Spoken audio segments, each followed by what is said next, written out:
شوہر بیوی نے ٹرین کے آگے چھلانگ لگا کر خودکشی کر لی۔ حیدرآباد کے مضافات میں واقعہ۔ حیدرآباد کے گٹکیسر پولیس اسٹیشن لیمٹس میں ایک دلخراش واقعہ پیش آیا، جہاں میاں بیوی نے ٹرین کے نیچے آ کر مبینہ طور پر خود کی جان لے لی۔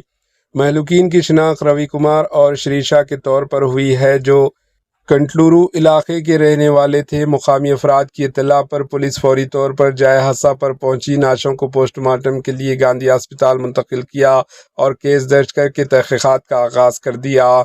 پولیس کے مطابق میاں بیوی کا تعلق ضلع ورنگل سے تھا۔ ابتدائی طور پر خودکشی کی وجوہات معلوم نہیں ہو سکی، تاہم پولیس مختلف زاویوں سے معاملے کی تفتیش کر رہی ہے۔ Bureau report, AHN news.